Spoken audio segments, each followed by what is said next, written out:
It's your boy Tari Omoro Jr., actor, owner of Creative House Studios, and you're now tapping in with Boss Talks on the Rooftop. Let's get it.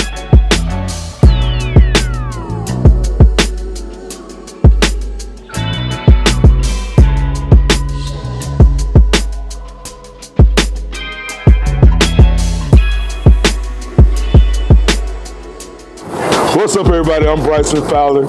This is Boss Talks on the Rooftop Season 4. Today I have the greatest honor of introducing my friend, my brother, Tari Omoro. What's up, fam? How you doing, man? Good to see you, bro. Good to see you too, man. Hey, man. We got a lot to get into. You got a lot of new things going on. Yeah. So I want you to just ingratiate us with all your new projects. My man, he's transitioned from music to acting to everything entertainment. So what we're gonna do is bless the bottle. Yeah, for sure. You smoke cigars? Absolutely. All right, so let's get you started up, bro. Let's get it. Go ahead, tap that. Sure. Oh, you gonna pull it? Okay. There we go. And do your thing. Appreciate it, man. Cause I don't want to censor no grown man. Absolutely. That Memphis man. Yeah, man. Let me grab some of that. Yes, sir. So, initially you started out in music, right? Yeah. So, tell us The clothing line and music, just doing stuff like that, yeah. the clothing line. You still doing the clothing line? Still have the clothing line, Fresh Republic, acronym for Fresh. People hate regardless every day, stay humble. Right. Still got that going. It's kind of, more personal, not mainstream with it or anything like that, but still got it going. Because I remember you was doing Sumi Fresh. Yeah, we switched the name up, so it's really same brand, but just rebranded it basically. Yeah. Yeah. I can appreciate that. Yeah, absolutely. We'll go ahead and cut that for you. Yeah, appreciate that, man. That's been quite a long time. Yeah, man, you remember Joe Racing? Yeah. Started that back in 2009. Yeah, how is Joe? Joe's doing well, man. Doing very well. Shout out to Joe Racing. Hey, Joe, yo, what's up, baby? Yeah, so, he's All doing good, though. blessings to you. Yeah, hey, I'm getting it. Okay. Hold on, let me help you out. Yeah, appreciate that. That's your word, that's Don't you worry about it. Yeah, appreciate you. Actually, so I don't have to actually touch your, this cigar, we cut right through it. Yeah, cool. There we go. And now, like toothpaste, go ahead and grab that in.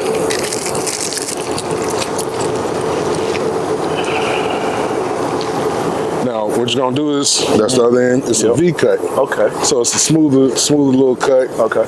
And draws a lot slower, but gives you a steady smoke. Okay. So, So they already, pre-cut. yeah, I'm gonna need you to hold that in. Yeah, for sure. What I want you to do is puff and rotate. You want it to light evenly all around. There you go. Like a professional. Yep, appreciate it. Absolutely. All right, so we gave a shout out to Joe-Yo. Yep. Yeah, just to continue on with what you were asking, started just with music and the clothing line, just, streetwear clothes and whatnot. And, of course, that's where my photography kind of started off with that. I was kind of forced into it. I had to take pictures for the line. Right. And then just that growing interest with photography and just anything with the camera, kind of started growing at that point. So, from there, took opportunities to start shooting short films, things like that. And the next thing you know, I ended up, getting involved with them, getting in front of the camera. And that's just kind of where everything's kind of took off for me personally when it comes to the acting. So you kept making pivots. Yeah. Among seeing So necessities. yeah, man, just figured out my niche basically, Yeah.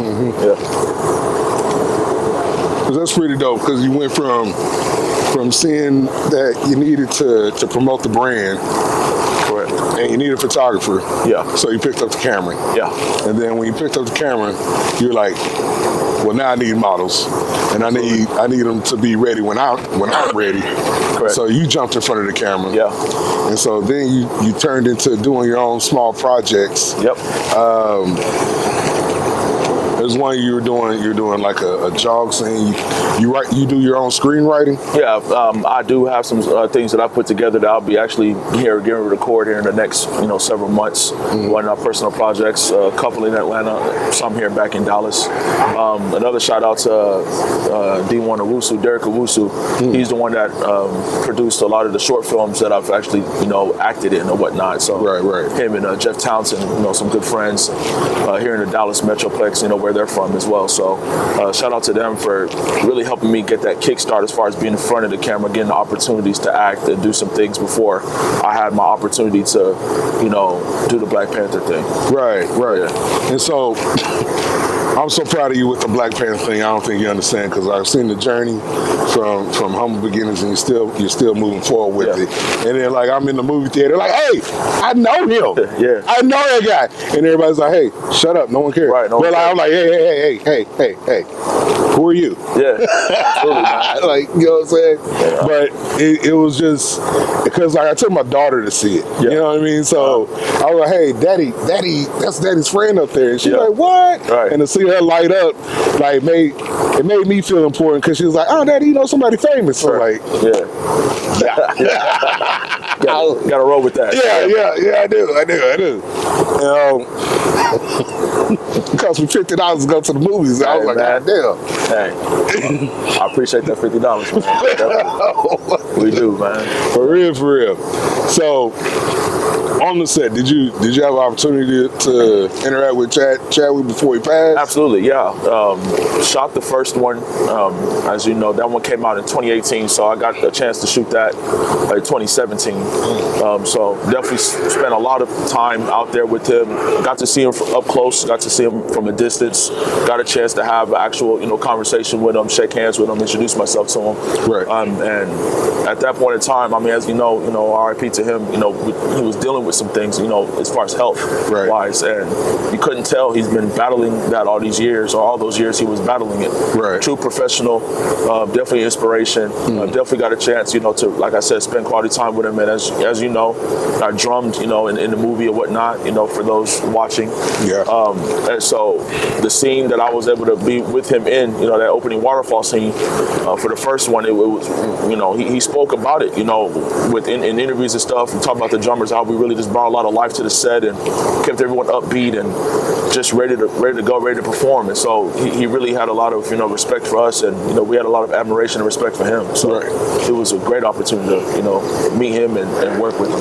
It's amazing, because like from watching afar with him on like his interviews, seeing the behind the scenes, he reminded me a lot of you, because one, there's a genuineness and there's a meekness to you, and I don't know if that was just like him on camera, or him in person, but like with that, I saw a lot of characteristics that I aspire from you. Yeah. In him, so that kind of drew me closer to, I like the representation that we're seeing on camera. Absolutely, man. And so just having you like being aligned with that, it was like, that makes so much sense to me. Yeah. Because it's like, like I know a guy that is just as meek and humble when it comes to like being a professional and making different moves out in the open that no one else sees. Absolutely, man. And I mean, as far as just speaking for myself, I mean, you, as you said at the top, we're brothers. We grew up together. We grew up, in Irving, Texas. We're products of Irving, and my parents, I'm Nigerian, full-blood Nigerian. Both parents born and raised in Nigeria. Right. They instilled that in me and my sisters at a very early age. Having that confidence, but being humble at the same time.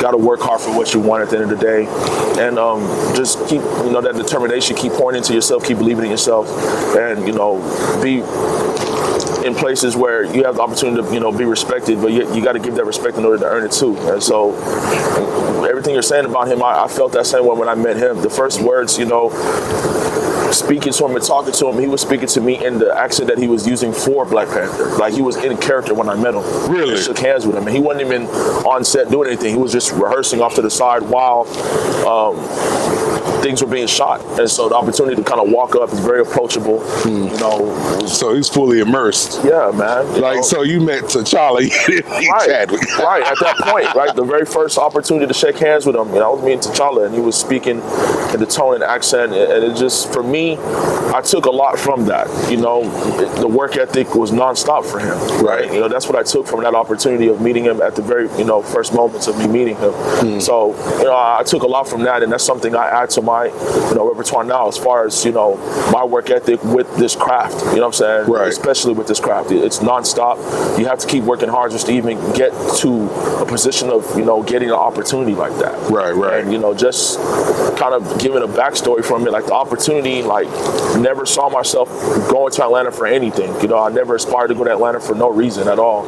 And just happened to see, you know, an ad for, you know, opportunity to, you know, go and audition for it. I didn't really think that was something that I wanted to do at the time, but, you know, I was influenced to go, and I literally saw that the audition was literally in like 2 days or something like that. And, you know, if you ever made the drive, it's like an 11-hour, you know, drive. Yeah, that's a beast. So I took that drive just in time after work the next day, just to make it in time, just to, you know, actually go there and fill out the application and go through the audition process or whatnot. And, you know, didn't think anything of it. I didn't hear a call back or anything like that for a while, so I just kind of took it as, all right, you know, whatever.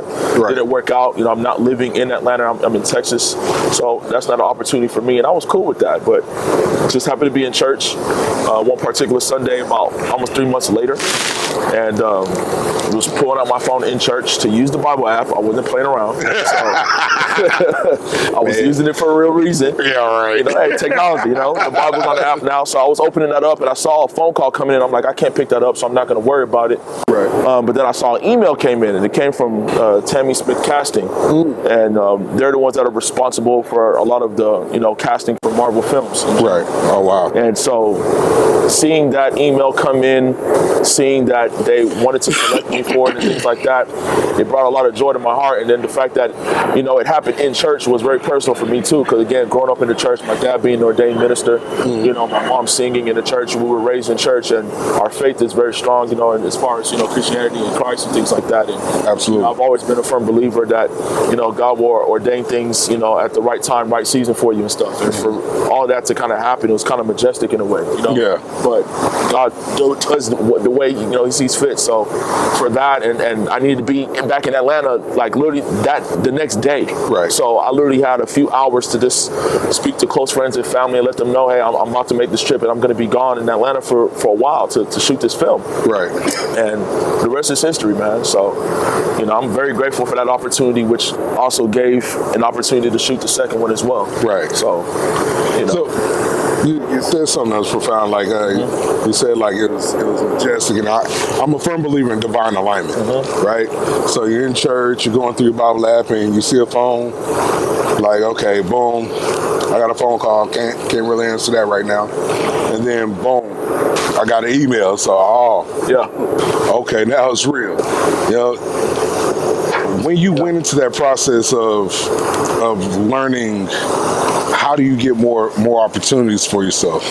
Yeah, man, I looked at it as opportunity, like, you know what, let me just process what's going on right now with the first opportunity. I stated earlier with my homeboys, Derek and Jeff, you know, being on Netflix, on like 48-hour projects, you know, here in the Metroplex, little film festivals and stuff. It gave me an opportunity to kind of understand, you know, etiquette, you know what I'm saying, in terms of film etiquette. And then it's like, that was kind of like a test trial, and then going over on a big Marvel production where, you know, millions of dollars being invested, you know, you're seeing things on a wider scale was inspirational. So I was just soaking everything in at the time, just kind of seeing how things are done, you know, and orchestrated from the holding, you know, facility where they hold all the actors and actresses, right? How they provide breakfast and snacks and things like that throughout the course of a day, right? How they go about doing those things, how the director is acting, and I'm just looking at things because I'm like, you know, for me, I'm an observer for one, I'm a quick learner, but at the same time, that was inspirational for me and put me in a position in which, hey, I want to, you know, be able to have my own production company and do things, you know, on my own as well. So that was an opportunity for me to learn. It was like going to school, going to college again, right? And so I took that for one. fun. I mingled and just, met people, networked with people that are from the area, things like that. Learned about different ways to get into it a little bit more, learning about different agencies and things like that, and how to apply and how to try to, put myself in position for those things. And that's what I was able to do. And that's how I was fortunate enough to be able to do HBO Watchmen. That's how I was able to do a couple of episodes of Star. Nice. So those opportunities came, and then more opportunities in the short film realm with independent, filmmakers came about for me as well. So tell me something. Do you prefer like your short film series, or do you like the mass productions, the movies? I love it all, man, because I feel like, you can't really appreciate the 2.5 hour, 3 hour film that's in theaters without really appreciating, the 15-minute short or the 30-minute short. Because in reality, like it just as much work goes in to those shorts, as it does for like a major film. It's just more days involved and more months involved when it comes to a full-length production. To do a 15-minute, 20-minute short, I mean, that can take up to, 48 hours, to 72 hours just to film it right, to get the right angles, things like that. Jeez. Get the right forecast of the day, lighting and things like that, Right. So you have to go through all that stuff. And there's situations where with independent films, it's pretty tough because you have people that can kind of flake on you last minute, because at the end of the day, people have everyday lives, as opposed to a big, production. People are hired for that. So that they've literally emptied out their whole entire calendar to actually do that. So you're getting a lot of work done, but the time invested and the effort put in, it's still a lot. So you appreciate it, for me, I appreciate it on a smaller scale because it really prepped me for those 14-hour days, 16-hour days to shoot on set, Right. and you're doing that throughout the course of, the week. You get the weekends off, things like that. So it prepped me for those things. And so learning that etiquette, learning how to go about it, the day-to-day task of it, was very inspiring, and I'm very grateful for it. Right. Yeah. So a lot of people don't know this, but you're an athlete, right? And you came out of Louisville. Yeah. Right, Louisville High School. That's my boys. They got Right now, they're in the regional. They're in the regional round, right? Yep. They're playing Prosper. Yeah. Who you got? I got my boys, man. All right. Shout out to Byron Ellison, a dear friend from high school. Didn't keep in touch as much, but always had respect for him. His son is the running back there, so shout out to Big 21 over there doing big things. Already. We Definitely rooting for you guys. Rooting for you guys, man. Yeah. All right. So hey, we have a toy drive going on.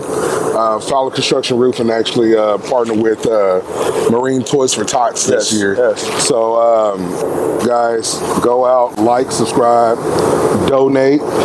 Our goal is $5,000. I'm not asking $5,000 from one person.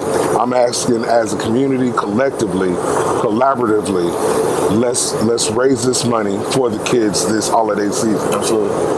With acting, with producing, like how do you manage like your budgeting and everything going? Well, budgeting is definitely probably the most important part, when it comes to, filming. Not only on the acting side, you worry about what you're bringing in and things like that. Cool. So you monitor it in that realm. But from a perspective of producing things like that, it's very important because you got to have a budget. You have to look at what you can afford when it comes to hiring actors and actresses, locking in locations, Right. getting permits for those type of things. Just you have to budget it. You have to prioritize it. If you're going to do something really major, you have to make sure you have the proper equipment for those things. Right. You don't want to low-ball it and have like a low-budget film.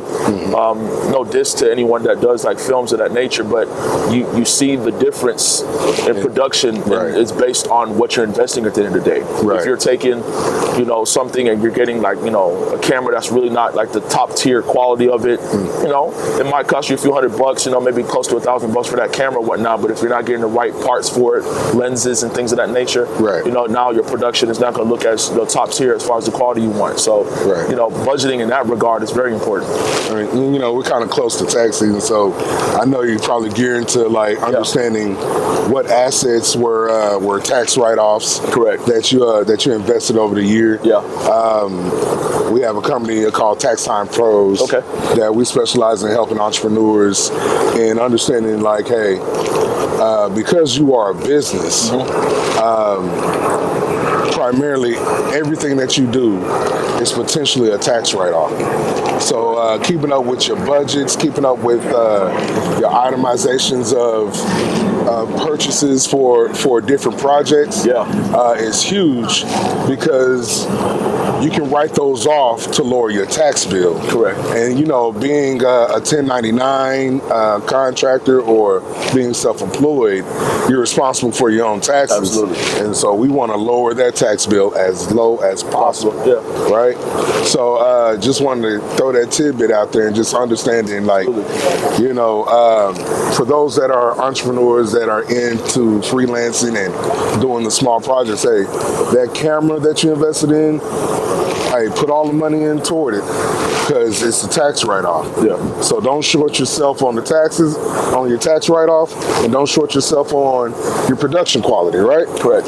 So I just wanted to touch base on that, and I appreciate you for coming out, man. How do we find you? Well, you can find me on, you know, all social medias, Tari.Omoro Jr. That's Tari.Omoro Jr. So you can find me on Instagram, find me on Facebook at Tari Omoro Jr. Same thing on Twitter, Tari Omoro Jr. And same thing on TikTok as well. Cool. Hey, man, looking forward to all your projects that's going forward in the future. Guys, I appreciate you. Remember, like, subscribe, share the video, and remember, storms don't last, but your home should. Peace. Two fingers.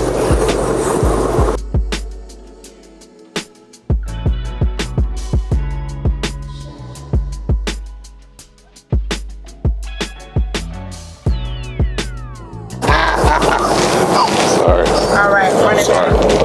3, 2. What's up, everybody? Little parasol there. Some bullshit. Bullshit.